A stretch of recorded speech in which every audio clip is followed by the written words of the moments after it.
to be a very random sort of video because I have a bunch of keyboards. I just went to Micro Center and picked up 3 different keyboards because, well, they were on sale and for a really good price. So, we have the Logitech G613 representing Romer G switches. We have the Alienware Pro RGB keyboard, which has Caliph Brown switches. We have a Ducky One. This is the first version of the Ducky with Cherry MX Blue, although you can get these in whatever colors you want. And then we have the IBM Model M Battleship, which this is actually quite a late battleship, but it's still as old as I am, because it is made in 1999. Almost as old as I am anyway. Not quite. But yeah, I just wanted to have a quick comparison video and give you an idea of which is my favorite, what I think about these, and also compare it to previous keyboards I've owned, including the Razer Black Widow 2012, which I also have laying around here somewhere, and some others. So, first of all, I will start off by saying that my favorite keyboard out of these by far so far has been the Logitech G613, and I was not expecting that because, well, people give Romer G switches a lot of shit. I don't know that it's quite deserved because personally I think that the Romer Gs feel significantly better than the Caliph Browns.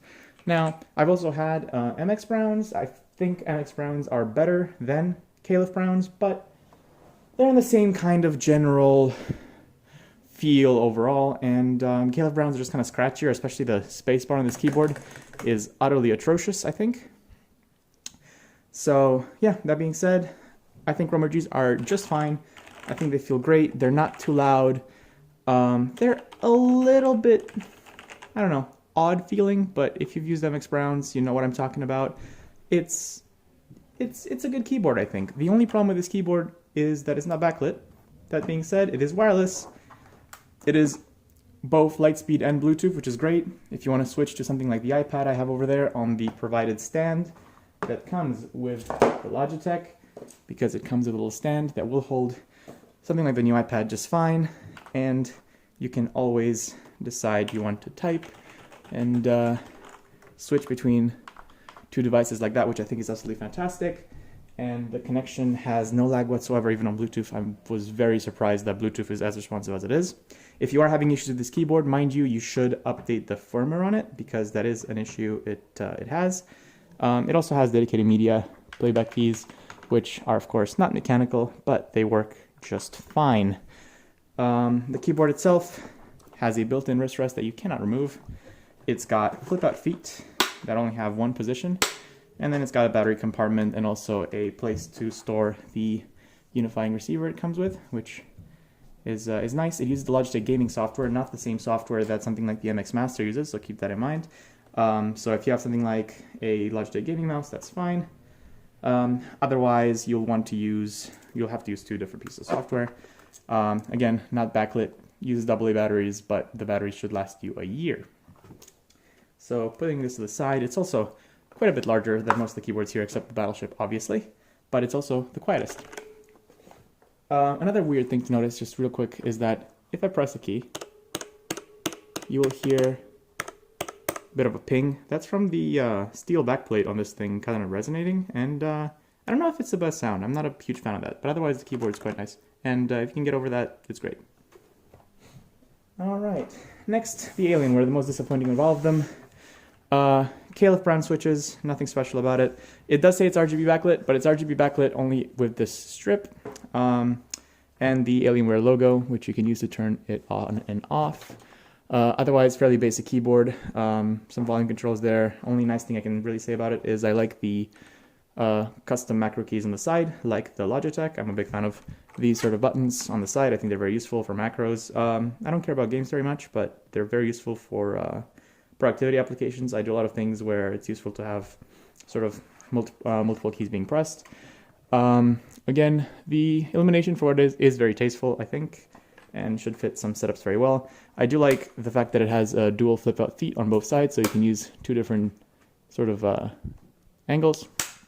And so now that we're back, that's the Alienware. Honestly, not much to say about it. It's a fine keyboard. If you pick it up for $40, which is what I picked it up for, it's worth it. Any more than that, honestly, I think there's better options especially since you can get them properly backlit if that's something that interests you. My biggest problem with this keyboard isn't even like the actual switches, it's the way the spacebar is. It's a really weird spacebar. It's a normal sort of stabilizer with the center switch and the two side stabilizers, but for some reason it just makes it, I don't know, it's a bad noise it makes. It's like, so yeah, it's an okay keyboard. If it's your first keyboard, yeah, it's great. Otherwise, I'd say pass on this one. There's better options out there. So let's go ahead and remove that. Now, this is my first Ducky, and yeah, I kind of get why people really like these. So it's not my first MX Blue keyboard. That was a Razer Black Widow 2012, which I still have laying around somewhere in pieces. That's a great keyboard. Really poor choice of plastics on it, but otherwise it was a good keyboard. This feels completely different because, for one thing, it's really stupid heavy.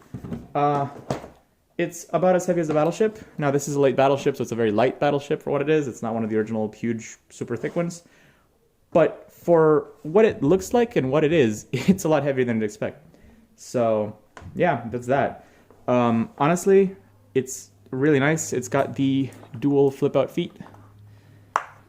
These are slightly more rigid feet, but it does have two different positions, a small one and a big one. I'm a big fan of that. Removable cable, always a plus. Micro USB in this case. The version 2s have a USB-C cable, and I quite like the version 2s.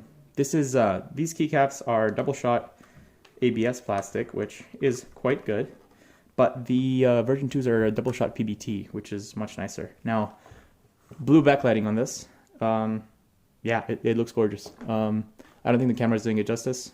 It's a really nice keyboard, and it looks super professional. So, only problem with these is that, aside from the Battleship, these are the loudest.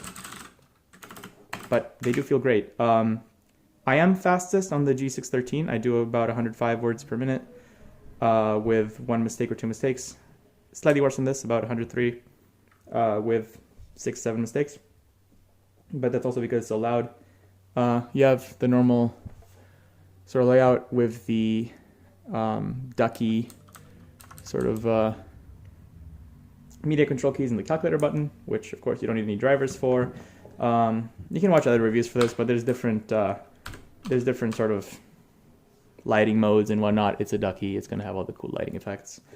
Yeah, I'm a big fan of this. It's a nice keyboard. I picked it up for $55, which is really good for a brand new Ducky. So I think I'll be keeping it. My recommendation, though, is if you're going to buy this for $100, is it worth it? Yes. I probably wouldn't get blues just because they're really loud. And I do live with people. I have roommates.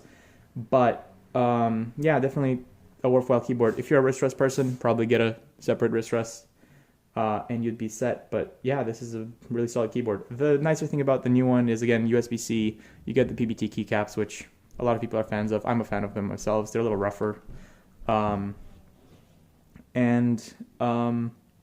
Yeah, they're nice. It's a very, very solid keyboard. I was pleasantly surprised.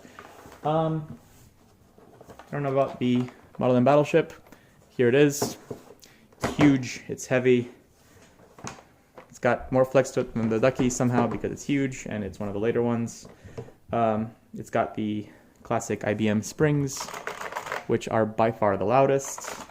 It requires a converter. Mine's modded. I modded it myself with a source converter. That's an Arduino Pro Micro doing the translation. It's nice. I'm personally not a fan of how loud they are, so I'm sorry if you're a Model M fanboy, but that's just what it is. Otherwise, great keyboard to type on, really fun. Takes some getting used to, but I do take this out every once in a while, give it a whirl, and it's great. So yeah, that's pretty much it. So I also want to mention that I picked this up for $30, which was fantastic, and I regret nothing about any of these keyboards. But that being said, quick pros and cons. My favorite keyboard out of all of these is the G613, just because it's the most practical keyboard here. Except for the backlighting, everything about it is fantastic. The keyboard isn't too loud. I think the switches feel quite good for what they are. And I would definitely recommend this. I think it gets a lot of flack for no reason, and yeah, unpopular opinion. My second favorite is obviously the Ducky because it looks great. It's fantastic. I love it. I'm going to keep it. It's great.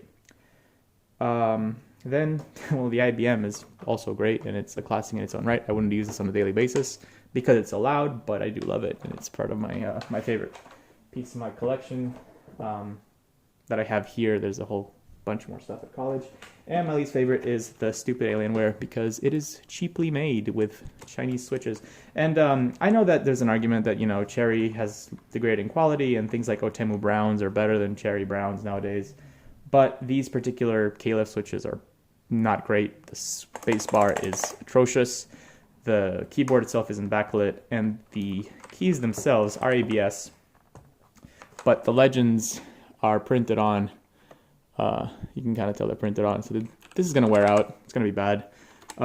As far as durability goes, probably what you're looking at is you're going to see that the Logitech also has printed on keycaps, so these two are probably going to wear out the fastest. The Ducky, at least the version 1, has a bad reputation for getting the keys that will eventually sort of become shiny because of the ABS plastic they use in the coating. So that's another thing to keep in mind. PBT keycaps you can switch out.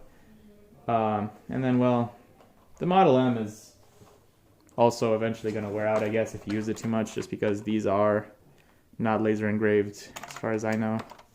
But these are the double sort of keycaps. But yeah, you know, this is already 20 years old and it's looking fine. The one good thing about the MX boards, so both the Alienware and the Ducky, is that, well, they're standard Cherry switches, switch stems, so you can switch these out. The Logitech, on the other hand, Romer Gs are not compatible with standard keycaps, so keep that in mind. So yeah, also the Ducky uses OEM profile on the keys, so if you're going to get a new keycap set, you know, you can choose between the Cherry or the OEM type of keys, but they're quite readily available. So yeah, keep that in mind. These are my thoughts. Get the Ducky, get the Logitech, you know, yeah. Anyway, thanks for watching. These are my thoughts on this keyboard. Sorry for the rambling, and yeah, enjoy.